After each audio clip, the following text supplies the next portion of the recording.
مفتی صاحب مشہور ہونے کے بعد آپ اپنوں سے دور اور غیروں کے قریب ہو گئے ہیں. کبھی کبھار اپنے پرانے نمازیوں سے مل لیا کریں, کوئی جان کو خطرہ نہیں ہوگا. یہ بالکل غلط الزام ہے. میں جتنا اپنے پرانوں سے آج بھی قریب ہوں, نیوں سے بالکل بھی نہیں ہوں. میرے پرانے دوست ساروں کو فون کر کے بلاتا ہوں. کبھی نلی نہاری کھانے جا رہا ہوتا ہوں, کبھی جاوید نہاری جا رہا ہوتا ہوں, کبھی تھڑے پہ بیٹھا ہوا ہوتا ہوں, اور اسی پرانے اسٹائل میں.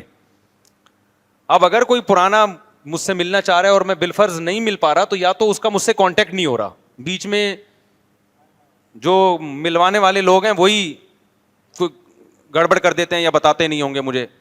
تو ورنہ مجھے پرانا مل جائے تو میں تو پرانے کو چھوڑتا نہیں ہوں بھائی.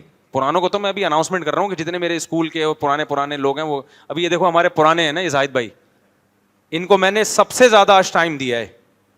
کیوں؟ ہمارے بچپن کے ہیں دوست, یہ میرے والد صاحب سے بڑی ان کی سلام دعا تھی. کتنے لوگ آج مجھ سے ملنے کے لیے آئے نئے, آپ خود بتاؤ, میں نے ایک منٹ سے زیادہ ٹائم نہیں دیا. یہ چونکہ پرانے تھے, عصر کے بعد ان کے لیے چائے بنوائی, بیٹھا مغرب تک, عصر سے مغرب تک ان کے پاس بیٹھا ہوں میں. حالانکہ میری ان سے کوئی مفاد نہیں ہے, صرف اس لیے کہ کیا ہیں پرانے. ہمارے والد صاحب کی بھی سلام دعا تھی, ان سے بچپن ہمارا ساتھ گزرا ہے, تو پرانا آ گیا تو پرانے کو ہم نہیں چھوڑتے بھائی. سمجھتا نہیں ہے نا بات کو. باقی کوئی اگر پرانے کو لفٹ نہیں کرا تو کسی غلط فہمی سے ہوگا, وہ جان کر ایسا نہیں ہوتا. بعض دفعہ اتنا پرانا ہوتا ہے کہ پہچان میں ہی نہیں آ رہا ہوتا نا. پرانا ہونے کی بھی تو ایک لمٹ ہوتی ہے نا. اتنا پرانا بندہ آ جائے, اس کے زمانے کی ٹرینیں بند ہو گئی ہوں, اس کے زمانے کی کرنسی ختم ہو گئی ہو, تو وہ میں اتنا پرانا تھوڑی ہوں کہ ایسے لوگ آدمی کو پہچانوں گا بھائی.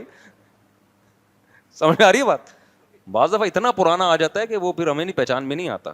میں تو اپنے پرانے ٹیچروں کو تلاش کر کے ملتا ہوں بھائی.